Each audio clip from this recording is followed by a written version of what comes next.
Scarlett, thank you so much for coming on. I really appreciate it. Thank you for having me, finally. Yeah, the last time we wanted to do it, you got an unfortunate rash. Yeah, do you know what it taught me? You think in life, you know what's going to happen, and you are certain that something's going to happen on the day. And then life just hits you with a curveball, but in my case, a rash all over my neck, all over my face. Thank God I look a little bit better today. So You here we are. definitely do.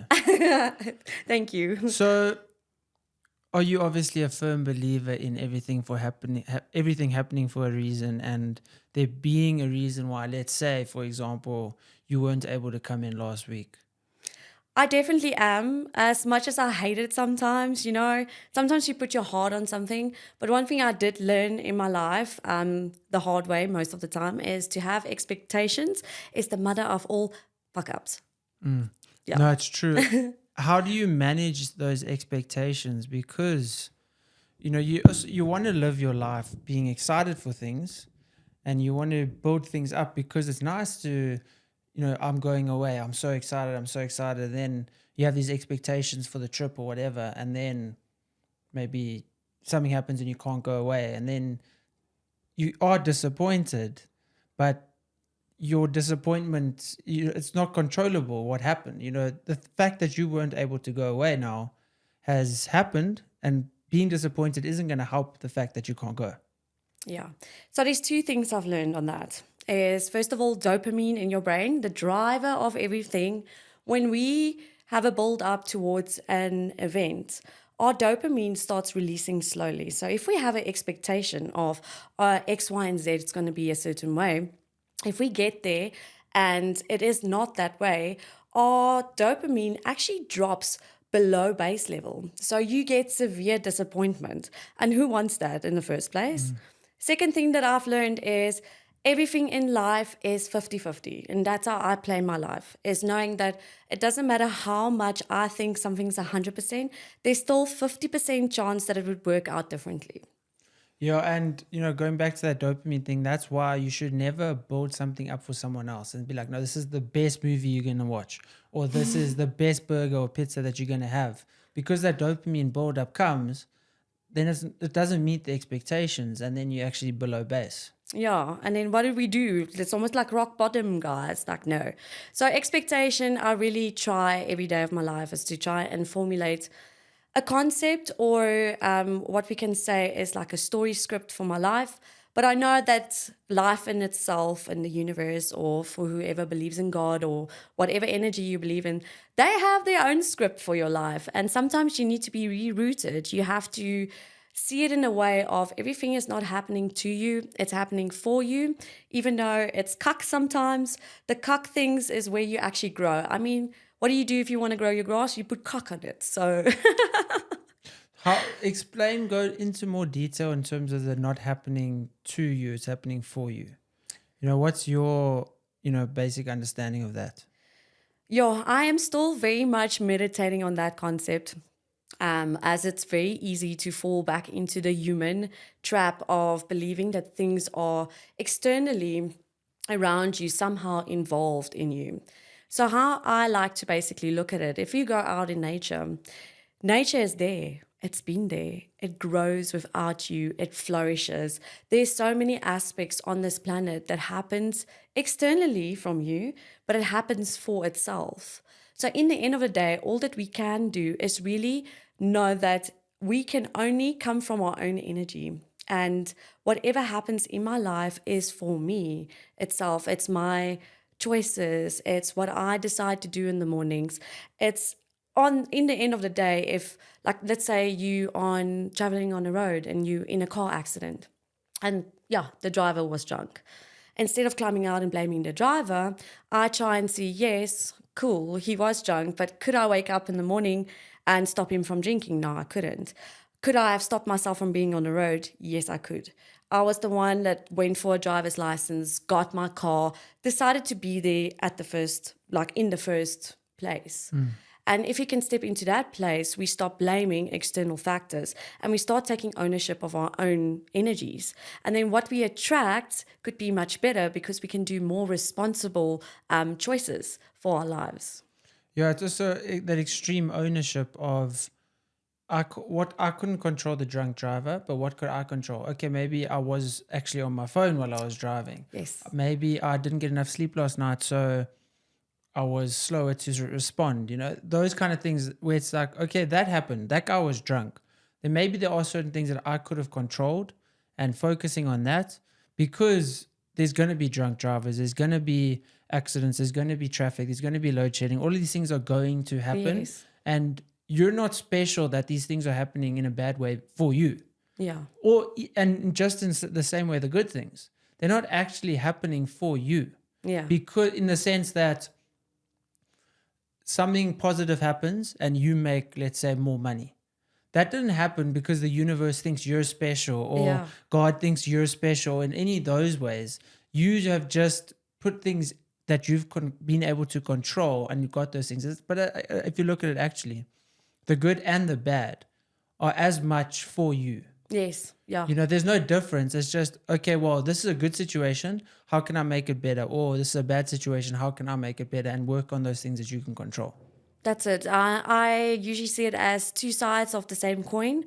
And if you think about it, in the end of the day, nothing grows without the hardship first. Everything grows at night when it's dark, when there's no sun, because the sun is energy. So often in our downtimes, often in the negative times, that's where we have to root ourselves and actually really stop and think, what does this problem bring me? What outcome can I have if I change my objective view from it? If I take this as an opportunity, then I can grow from it. But if I decide that, this is just life knocking me down, you're not going to grow.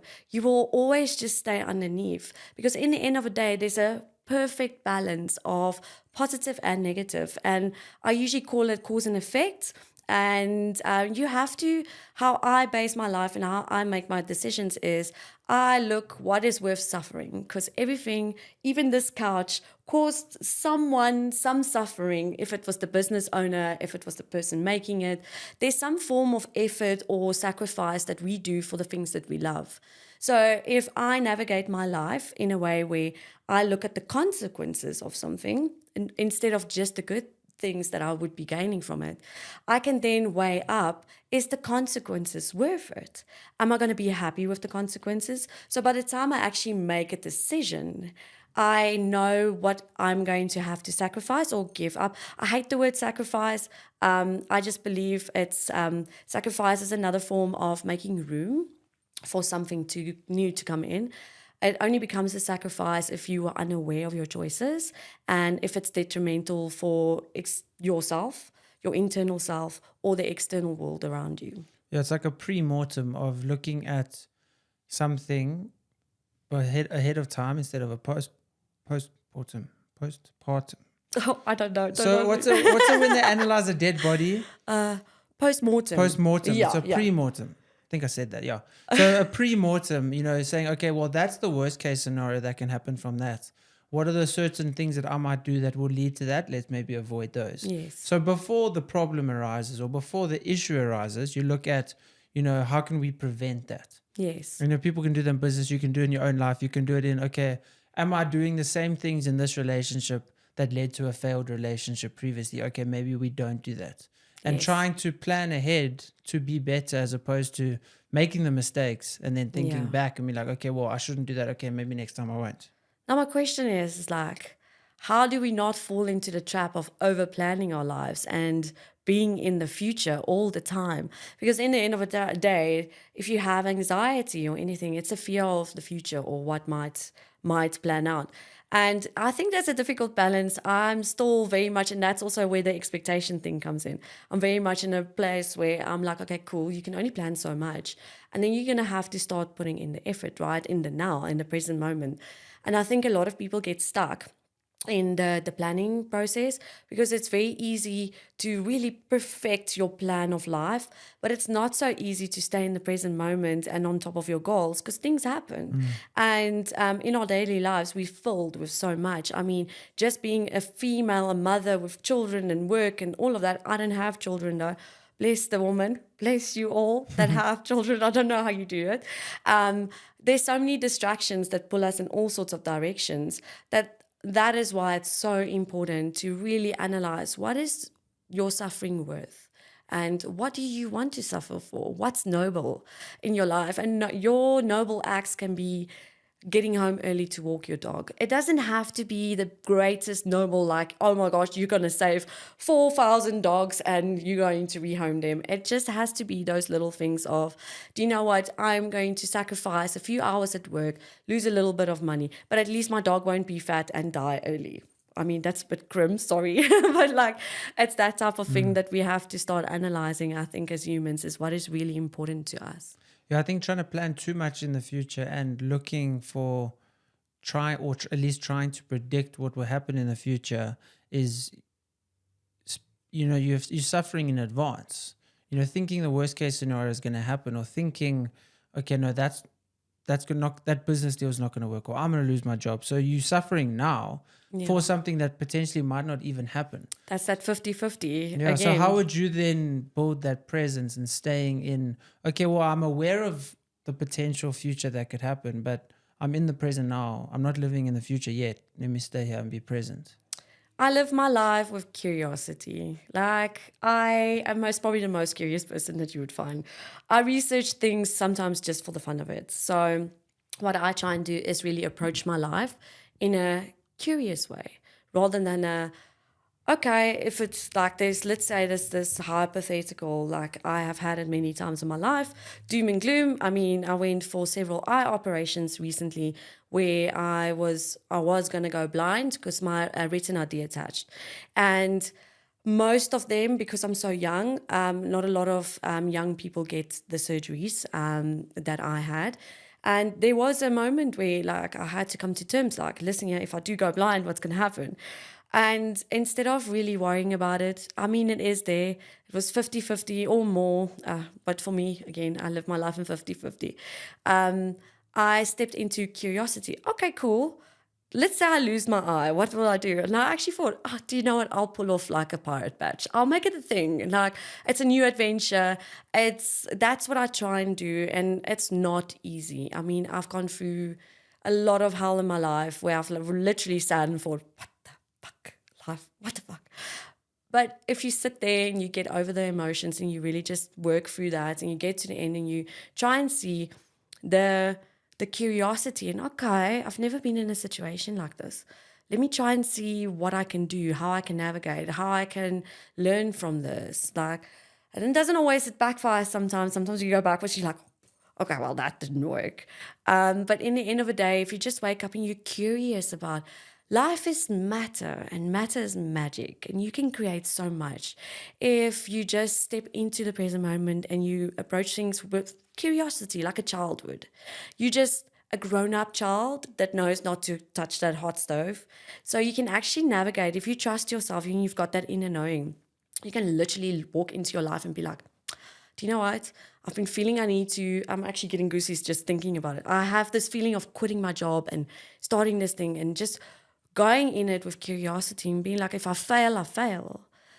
At least I experienced it and I won't die with the whole thought of, I should have done that. I should have done this.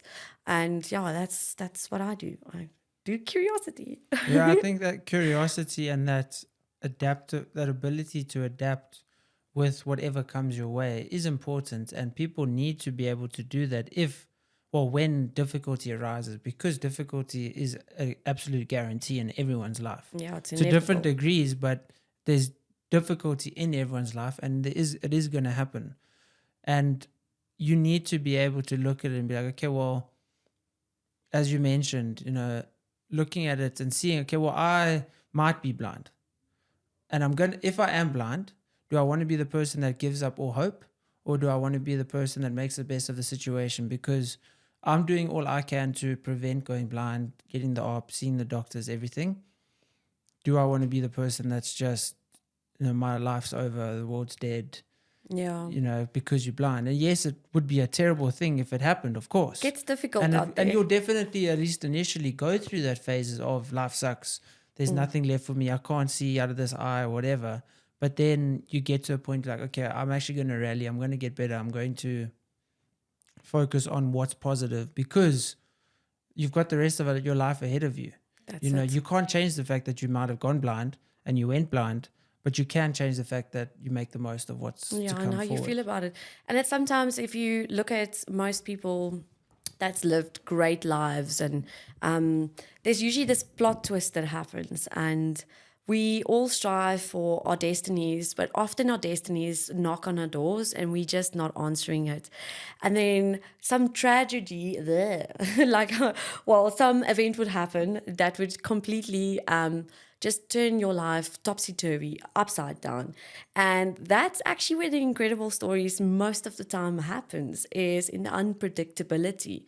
When you allow life to flow through you, and when you sometimes are at rock bottom because there's nothing else and we surrender, then it's like this magical force of the universe that just comes streaming in and it starts guiding us. And I think in our society, what we've done as a collective is, for many generations, we've stopped the voice, the inner knowing, to guide us. And I guess also it's very hard in today's time to just go with the whim of how you're feeling today. I mean, you can't just wake up and phone your boss and say, sorry, boss, I just feel like I need to go and climb a mountain and sit and meditate today. You can't do that. So, like, I think a lot of times with my clients, that's where I work, is trying to find that freedom in constraints of where we are now and constraints of our jobs, our relationships. There's so much demand on us as humans that we actually struggle to be free. And then we struggle to be free in ourselves even. How do we represent ourselves in an authentic way if our whole life is constructed in a way that's a lie to society? It's a lie to humanity. We're not supposed to be living like this. Mm-hmm. So, yeah, it's I always sit and ponder about these things. It always fascinates me and blows my mind. How did we get here in the first place? Whose idea was it? Like, where did it start? Someone that wanted to make money. Yes, see. like they had to first create money and then decide, like, oh, it's just like, yeah, I'm power. always... At least it's power. Power. Maybe power in terms of control, maybe not the money aspect. What they think is power. Yeah, what what they claim or they feel is, okay, I've got control, sovereignty over these people, so I have power over them. And that's what schools teach still to this day. Mm-hmm. I hated school. Creating people that other people can have sovereignty over. Yeah. Because it creates factory workers, it creates, people that will get in line, people that will obey. And we saw that in COVID, how many people obeyed. Yeah. How many people willingly were like, okay, well, the government said that this disease came from China. Okay, cool.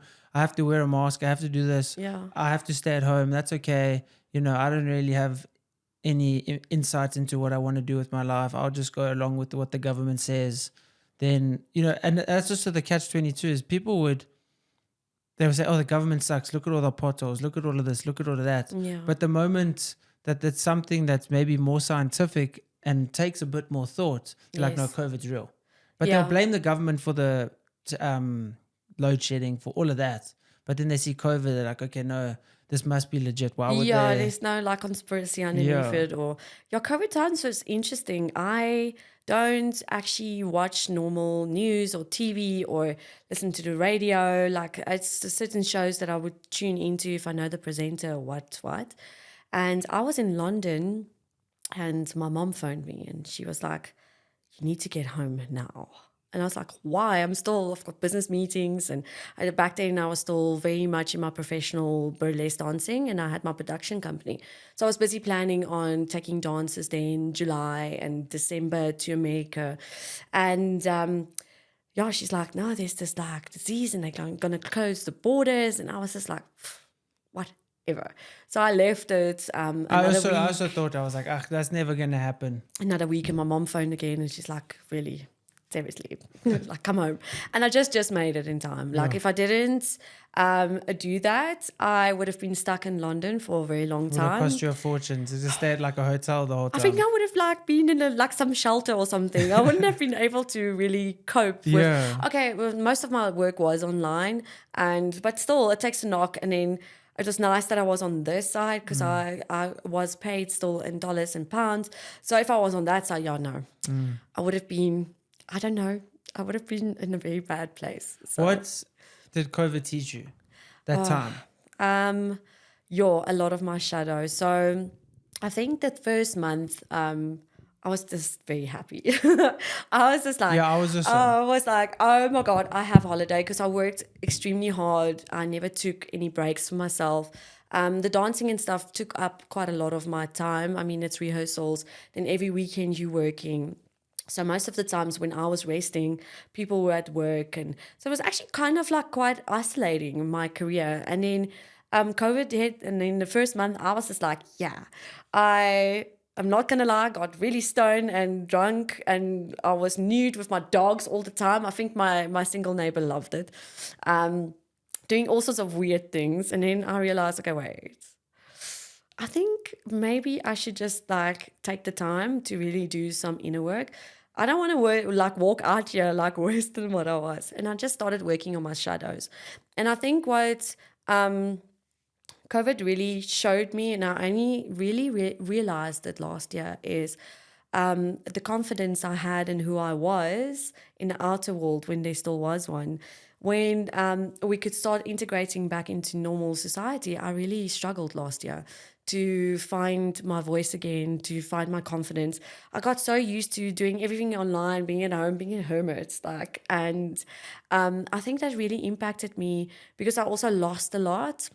And as a female, I think a lot of females would agree that, it's a man's world out there. And losing my production company, because like I had to, and it was the saddest time for me, is to let go of my dancers. And most of them were married to musicians, and they really struggled. And losing all of that and going more online, I gained a lot from that. However, many things went down the drain for me. I actually ended up realizing my marriage is not working. All of those things. And by last year, like I literally walked out a single woman with a career that I have to try and restart. I did do OnlyFans a little bit, but I did it long before everyone did, before COVID. And it was more like a side hustle to get money, pounds or dollars in to go and travel with. And I didn't ever do very explicit work. It was just artistic nude work.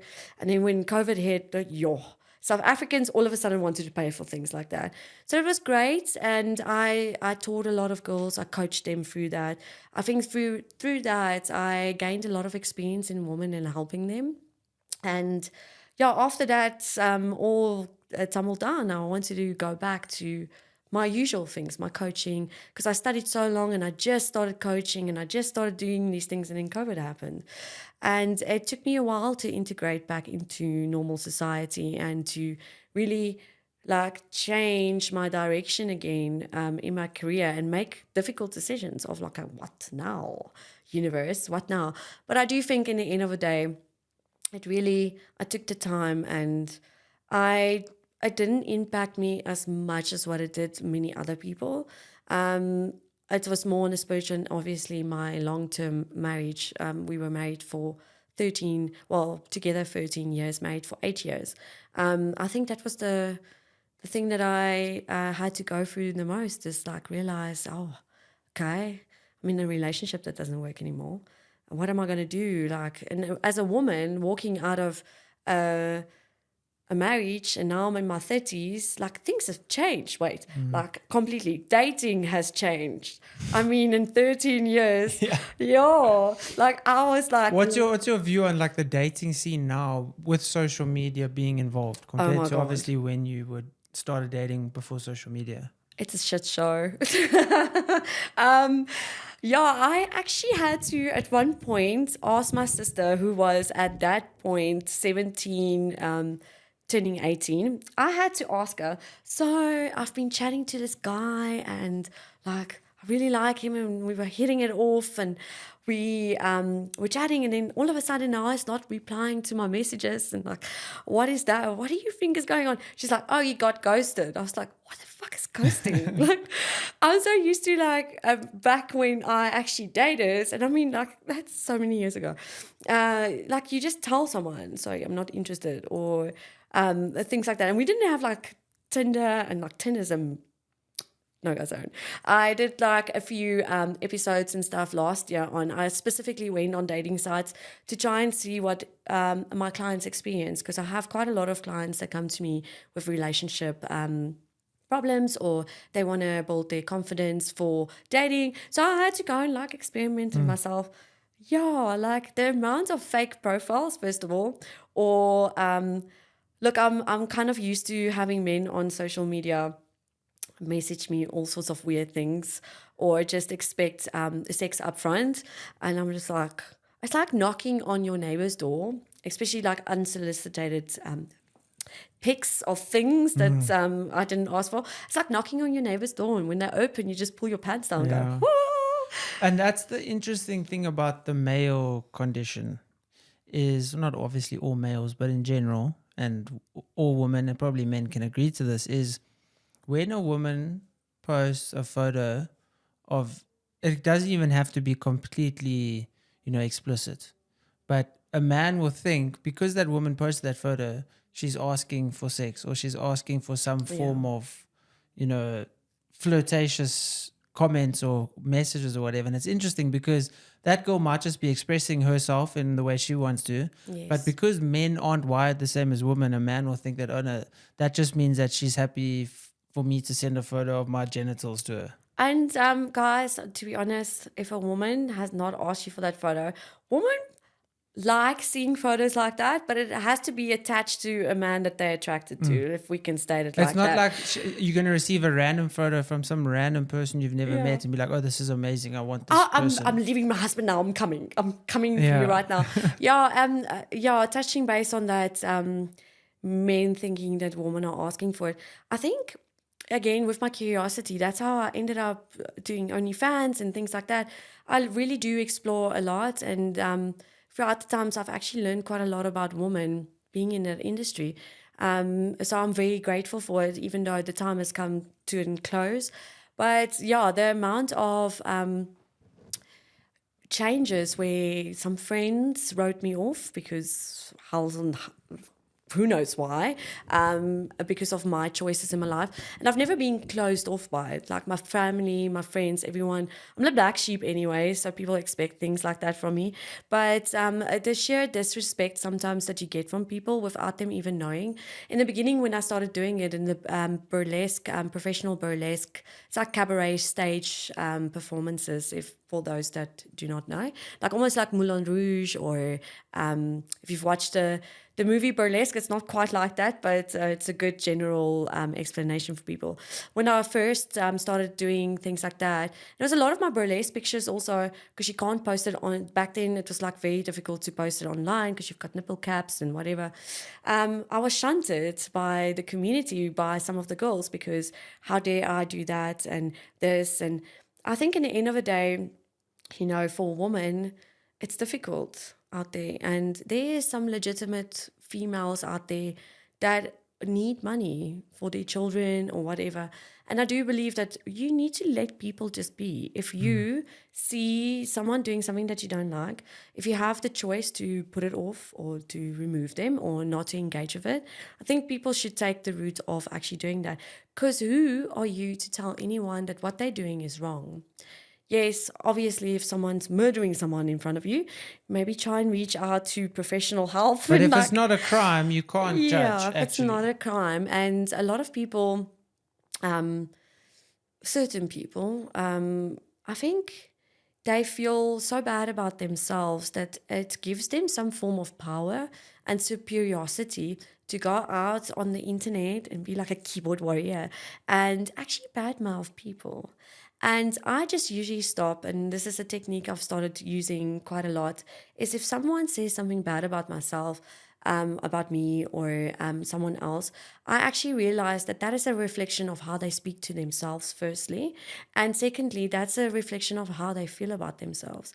And that gives me then an insight of compassion, where I can only be like, cool, let's unpack this. Why do you feel that way? And we can rather have a conversation where often on the end of that conversation, it leads to an apology and some insight, instead of just going back and fighting backwards and forward. Is I'm not perfect. I have most probably criticized someone somewhere in my life about something. Just like especially in my younger years, I now know that if I have like a judgment or a a feeling of I want to say something like that, I do go inwards. However, I do believe that people should, if you want to criticize someone, or you shouldn't shunt that side of yourself. Use it again as curiosity. Look at it as like, oh, that's interesting. That is the part of me that feels that that person's not looking good enough. And then you actually realize when you flip that image, that's how you feel about yourself. Yeah, I think, that's a reflection of, okay, what that person's doing. I'm maybe going to judge them for it because I realize, or subconsciously, I didn't know that I wouldn't be comfortable doing that, or I would be too scared, or I'm jealous because how can she be so vulnerable when I'm not willing to put myself out there? And then on the other side is also they may be just not knowing you. So Abraham Lincoln actually has a quote where it's, I don't like that man. I better get to know him better. I love that. So I often find where like I'll meet someone, they'll maybe have particular traits that annoy me or will kind of put me off them a bit. And I would say those kind of traits are maybe them being very egotistical, but then we can look and be like, okay, well, Jesse, that's because you try avoid being as egotistical as that. So it's a reflection of you as well that you don't like him. But also, once I get to know those people better, you start to like them more. Yeah. So I've often had that where if I see that someone's annoying me, first reflect on yourself and still see, okay, well, what is it in them that you are seeing in them that is a reflection on yourself? And then also that Abraham Lincoln quote of, I don't know them, I don't like them, I better get to know them better so that you can better understand them. Because maybe when you do have more insight into them, you actually start to like them and then you judge them less. Yeah, and sometimes it's just a language barrier or a body language barrier. And if we expand and we create more room and space, everyone's so individual. And at my best days, I love humans. I think they're so cute. Like, I often go, people are watching, like, I'm terrible. Like, yeah, I'm going to stare at you and but it's out of curiosity again. I love looking at people's little quirks and what makes them tick, even though there's some of them that irritate me also. And it's just I do believe that you have the right to choose who you want in your space. And that is not a personal thing and people shouldn't take it personally. I think if we all, like in essence, just step into a space and we a little bit more honest about things like, hey, Tommy, do you know what? I know we've been friends for such a long time. However, I always feel drained when I spend time with you. I just don't think we align because we always end up arguing or whatever. And if we start having those type of conversations with each other, I think it would open up room for that person to grow and us, and for us to cut connections that actually drain us. I had that problem for a very long time where I would overextend myself and I would be super nice to everyone and try and do things for people. And I realized that was, first of all, a lack in myself. I just desperately needed love or recognition because I've always been the outsider. When I grew up, I was like a lone wolf and very quirky and weird for my time. I mean, my time, like, I already believed in tarot and I could see like auras and I had all of these spiritual gifts. And back then, there was no internet. Okay, you had to go to the bibliothèque and get a book on witchcraft. Right, that wouldn't have gone down. So I isolated myself for a very long time. And I think there was a big period in my life where I also pushed down my spiritual beliefs and really pushed down my gifts, if I can say it like that. And then when it does bounce up one night when I had one or two too many drinks or so forth, people would get like really shocked by it, and then I would be hurt by it, and then there's this whole thing going on. And for a long time there was this tug and pull between me being authentic, and I didn't even know it was something to do with authenticity. And I realized that in the end of the day, I can't be angry at someone for being shocked or not liking that part of me if I never showed them who I was or who I am. And I think in the last 4 years, that's where I really started claiming, I'm the crazy bat lady that will tell you your dead grandma is standing next to you and channel messages sometimes. Even I'm surprised. Sometimes I'm like, woo! So are those like the gifts that you, Yeah, so I the like, special powers. So what are they, do you think? I am pretty clairvoyant. I often dream things that come true and people get very upset.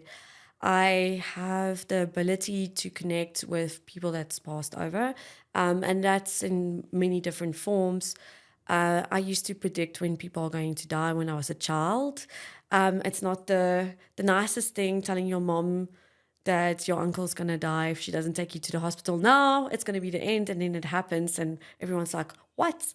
And I didn't even understand it either.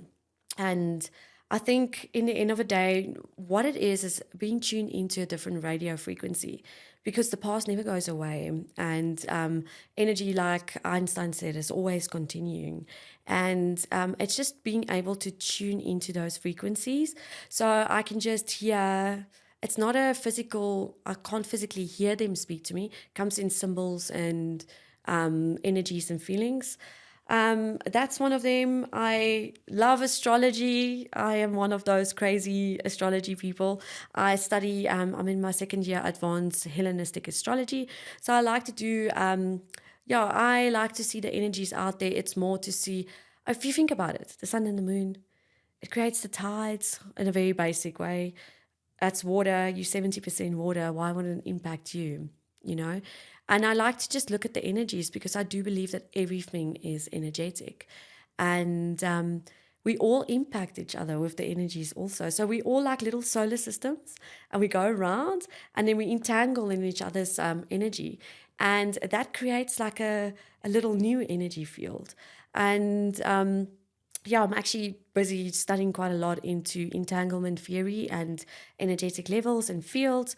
And you can feel it. When you stand in a lift, how do you feel? Like people contract or they feel uncomfortable. Or when someone gets too close to you. That energy field, your Toro field, is around you all the time.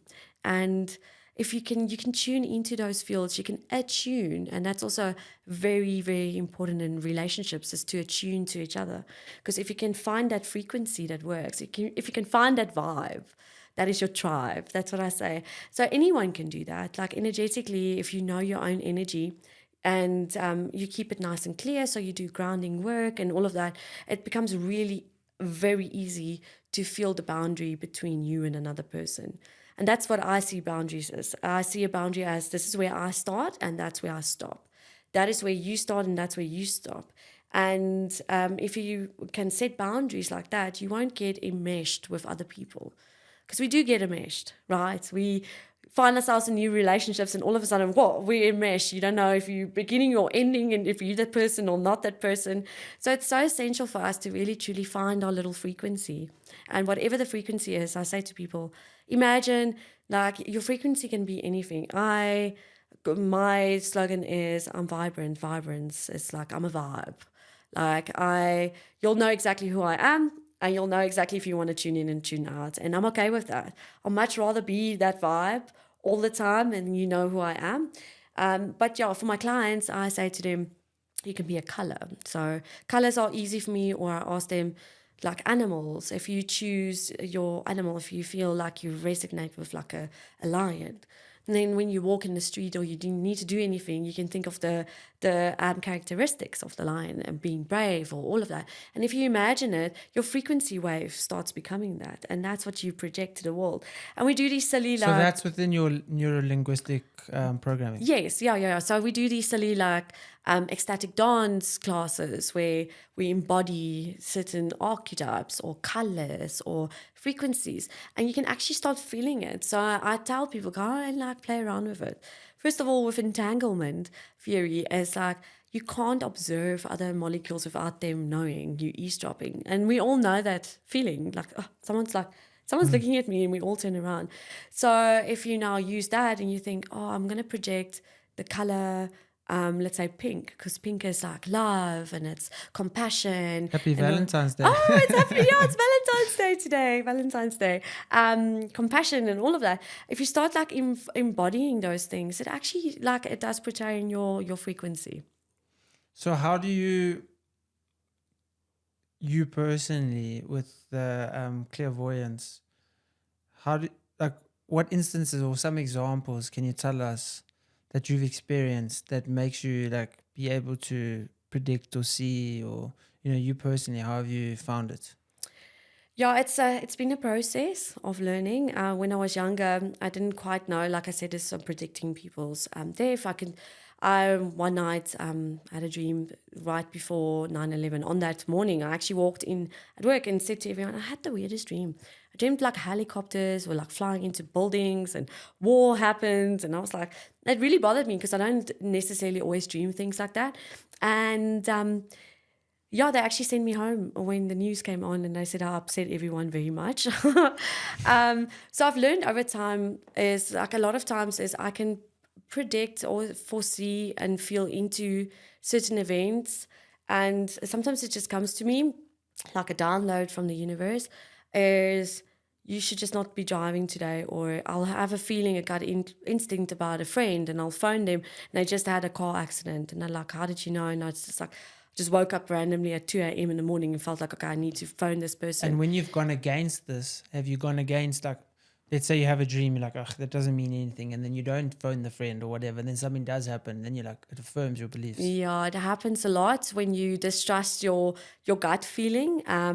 I've had that quite a bit, but there was a great responsibility that came with this gift. Is the problem is if you want to keep it going, you need to keep your energetic field open to it. It becomes a problem when you're in intimate relationships where I can feel someone's lying to me, or I know, and I can touch into that energy a little bit more and I can read into it.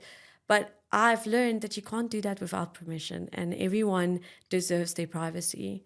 So even though I can feel someone's lying to me, it gives me no right to infiltrate that or to ask them about that, except if it comes up in conversation, then I can sort of steer into that direction. But if I even outright ask someone, are you lying to me, or is this and that, and they still choose to not speak the truth, for me, I had to come to the realization that everyone has the right to freedom of speech and the right to withhold some information if they feel like it. I'm not here to infiltrate someone, and actually it becomes more harmful if you use your spiritual gifts in a sense of using it when it's not asked for. So people have to give me permission. So if I ask you now to read me, oh my gosh, I'm not going to do it. No. you don't have to do it. That's fine. Not now. So I think, yeah, it's difficult because it's almost being able to, in a sense, understand or read someone's mind and be like, okay, I can see this person is lying to me. Yeah. But I've been gifted with this ability. It's kind of against a gift to use it for my own personal gain. Yeah. Without them saying like, okay. And I think a lot of people are sometimes, we all have gifts. I'm not the person that believes that someone's born without a spiritual gift. We all have a gift of insight, a gift of knowing things. You just have some of those friends that sometimes just have that inner knowing. You know, if you phone them, they'll know what to tell you. I just think our society, like you mentioned earlier, schools and everything's been set up in a way where we don't have the tools anymore to have that inner guidance. And especially if you look at ancient tribes and where we come from, we back in the day used to use a lot of psychedelics and rituals and things, and they lived very much into the inner self outwards. And I think throughout the time, it's just become lost, you know? And it's actually kind of sad because as I work with my clients, I often just see that inner navigation starts activating. And that makes me so happy when I start seeing that little magical spark in them. And it just depends what your religion is and all of that. I'm not saying everyone's like witches, no. It depends what you are put on this earth for also. Maybe your magic is your business. Maybe it's your stability that you bring to your family. Or like, I think people think too in detail with gifts, where it could be such a broad spectrum and it's so unique for each and every person. Yeah, and I think that internal growth improves life dramatically. I know the more I hated myself, the more I judged other people. Now, starting to love myself, the more I love the world, and the less I look down on other people, or the less I judge, or the more you love yourself, and that also goes back to someone judging you or someone doing something that's hurtful to you or can be perceived as just outright mean, is you can see it's something about that person, and they maybe haven't been going through the same journey spiritually as you have, and you were once like them. So Yeah. it's also like, okay, well, I was once like that, so I can't blame them for maybe not having done much effort the same way I have. Yeah, and that's the thing is also everyone doesn't have to be in the same place as what you are at the same time. And I think we often forget that our society is completely rigged for you go to school, you get smart, you get a nice job, and that's what you do. I think sometimes like that's not necessary. Some people that's not what they cut out for. And if we were more community like in communities, we would have brought out the skills that we were really good at. And not everyone's destined to have a massive career and to be hustling. And with social media and TV and all of those influences that we have so many disrupted images of ourselves where we actually become scared of just like stepping into that authentic space. However, I do see the collective moving, and I'm getting super excited because a lot more people are creating, a lot more people are stepping into authentic places. I see a lot more influencers or actresses or whatever you want to say showing up without makeup on like their social media, and that's been a hard thing for me also, is really to find my authentic self in a world, especially with my career being a long-standing model and actress before I went into coaching, is being I grew up with like movies where all the women had no lead roles and super skinny in the background, and so we had these images, and I struggled with eating disorders my whole entire life. And I actually think it was doing new artistic modeling and burlesque dancing that helped me overcome my eating disorders and my distorted body image. And it's still difficult now. After my surgeries, I wasn't able to exercise and do things like I usually do, in the medications. Stuff is not always so pleasant for your body, like cortisone. So now, even when I've picked up weight now, like I've actually stepped in such a beautiful place where I'm just like, do you know what? You need to love yourself throughout all of the phases. And I'm seeing so many more people online just stepping into that authentic self. It's just stepping into that creation. Everyone's a creative. If you are building a bridge, making sums, being a scientist, or making a fucking sandwich, you just created something. And if we can all see that beautifulness of just restyling your outfit, it's creation, like changing your hair, like making a sandwich. The way you walk can even be creative.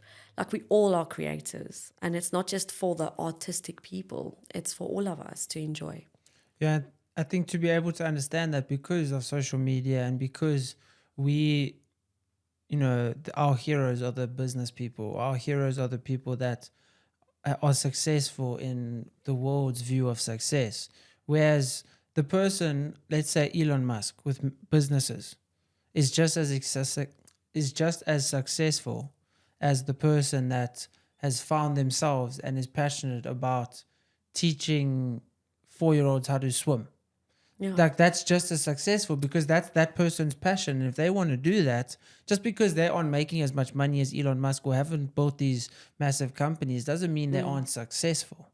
Yeah, and for everything he has, you have something that he doesn't have. And that's what I always try and ground myself in, is understanding that if we all look at the outer perspective of people on the internet, and I can tell you from being in the public eye my whole entire life, things aren't always rose-colored and beautiful behind the scenes.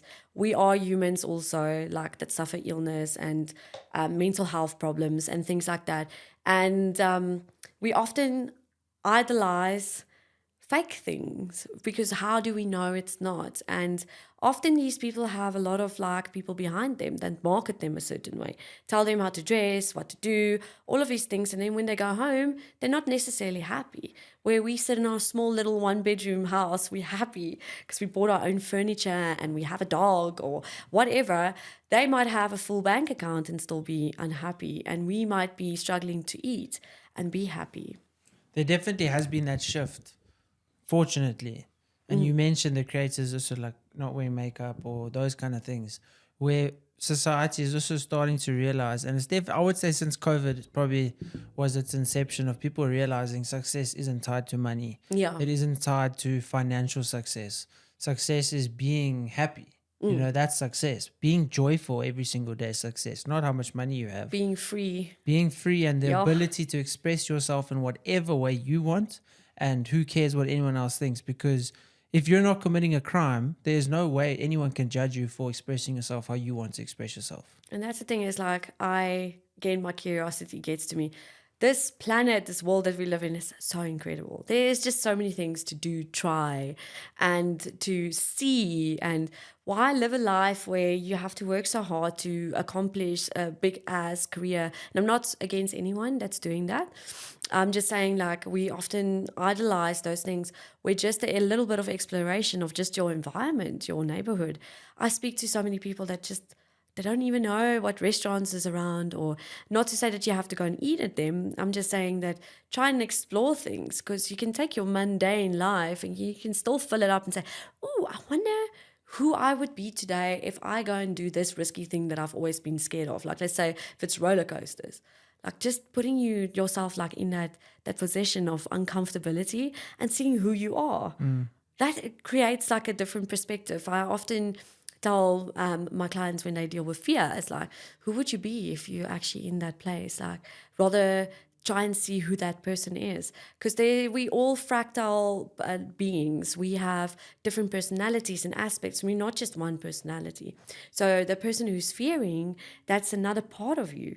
So to step yourself into that place, and I'm not saying please don't go and like jump off buildings and do stupid shit and like kill yourself in the end of the day with this advice. But if you put yourself in the face of the things that you fear the most, it's kind of interesting if you can go into it as being the observer and understand who that person is. Because that person will give you a lot of insight of a shadow that you're not attending to. Like, what are you fearing? And often on the end of it, you're actually like, shit, it wasn't that bad. It was actually really not that bad. Like, I survived. I'm a better person. And then it activates like a part in you that you never thought you would have. And that activation then becomes a benefit for everyone around you. So if you're in a relationship or even walking in and at work, people on the Monday morning would be like, yo, it looks like you're glowing. Looks like you had a nice weekend. And then you're like, oh, I just faced my fears. And then you actually inspire someone else. And then it's this ripple effect. And it just becomes this beautiful collaboration that we can do in this universe. If we just if we are brave enough to step into places in ourselves that we are scared of, how we can inspire and ripple other people to do the same. And it just becomes this beautiful chain. You never know who you inspire, ever. A lot of people won't even tell you. I sometimes get a call like randomly from like a friend or whatever and say, do you know what?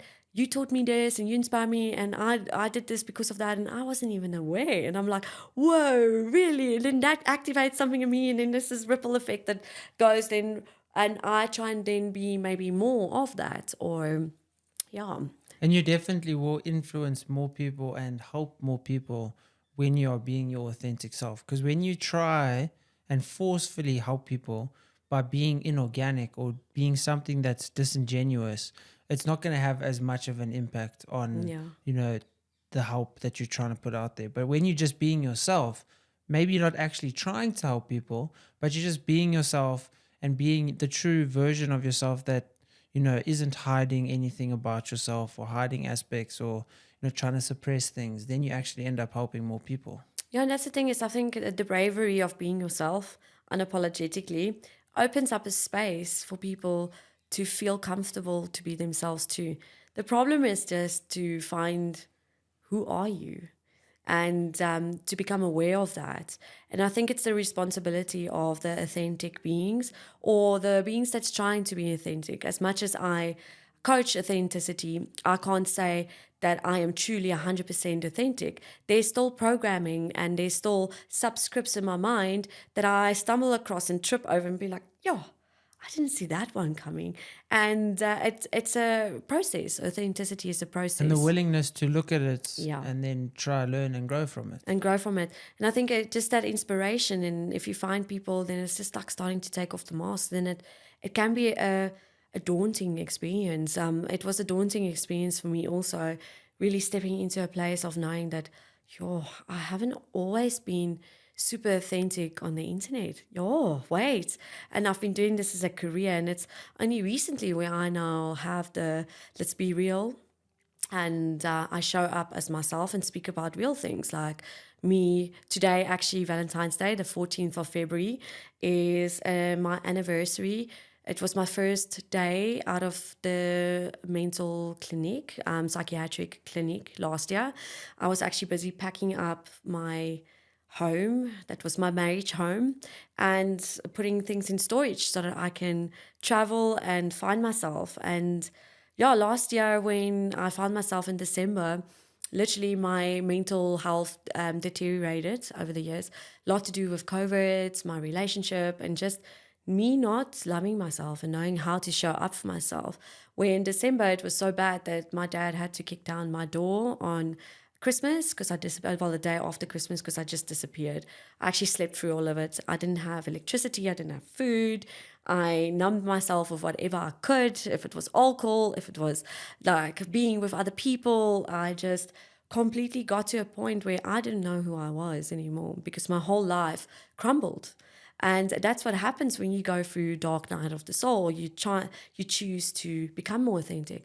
All of these programmings and all of these things that used to be your life starts crumbling because it doesn't serve you anymore. And the more you try and hold on to it, the worse it gets and the worse you get. And I just found myself in this void, and I decided I want to take my own life and try. The only thing I could really think of at that very moment in time, I didn't even have money for like pulls, or like I was driving off a bridge. And the day that I started driving on the highway, the only thing that actually really stopped me was the fact that I might kill someone else, and I would create a ripple effect in the universe of selfishness.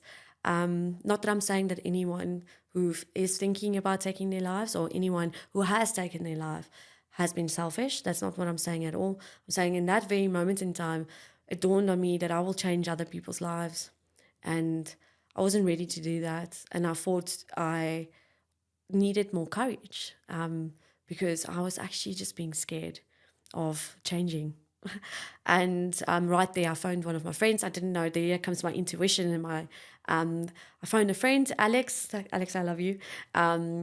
I just started speaking to him about it. He was there throughout most of it for me, and he recommended a clinic for me. And the worst is in those dark times, the suicide hotline couldn't help me.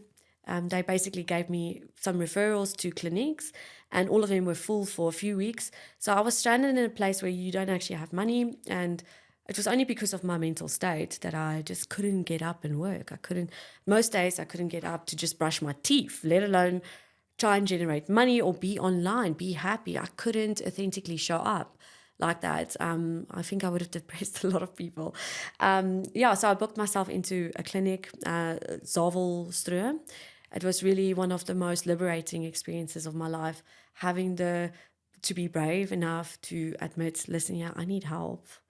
And I walked out there stronger. On the 14th of February, Valentine's Day, I chose me to love myself and packed my boxes, and my whole journey started from there. Last year was a difficult year, I'm not going to lie. As you work through your mental state and you get better at that, I started noticing the damage I did to my body and to my health, being so stressed and neglecting my needs and all of that, my eye. And so I got through all of those things. And I think like this year started much better than last year. Even though it started with another surgery in my eye, I've got vision again, and I have my mind back. I have my will back, and I have my courage, which I never had, it seems. I always thought I was a brave person until all of those things happened, and I had to show up for myself. And I think it's a scary place for most females to be. We end up staying in relationships that don't serve us because we're so scared to be on our own. And it's just because of the way life is set up. So yeah, like I am going to be focusing a lot more this year on, I've got a few projects, non-profit projects coming up for creating a community where people don't have to feel alone anymore. Yeah. Scarlett, it's incredible to see your growth, from what you've experienced and what you said, obviously being in those positions of, just not wanting to get up, not having it in you to be able to, spend, like, Christmas should be the most special time in people's lives, and, obviously being in such a bad state for yourself and for you, and then realizing it would be selfish for me to just say, no, I'm done with life. Yeah. And, have committed suicide. So it's very special that even in your darkest time, you still thought about other people. So at least, looking back, you'd be like, okay, well, that wasn't a great time for me, obviously, but I still cared about other people.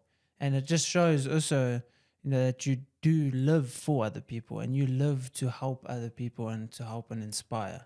Yeah, it can be my biggest downfall and one of my biggest positive aspects that I have.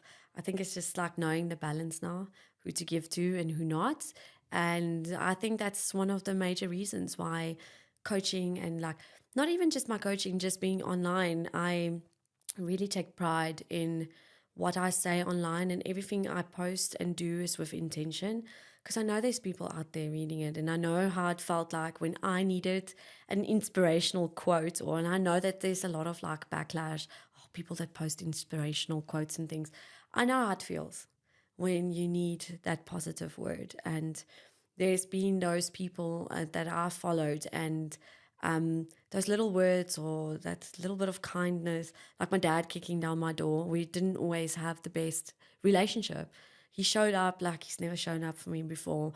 My mom and all of them. But to get to that point of actually speaking to people and telling them, listen, yeah, this is the reality, because I never actually was a person that could tell people I have problems. I used to carry the weight of the world and the weight of everyone else on top of me.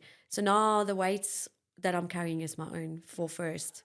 I'm putting on my own mask and I'm making sure that my cup is full so that I can give to everyone.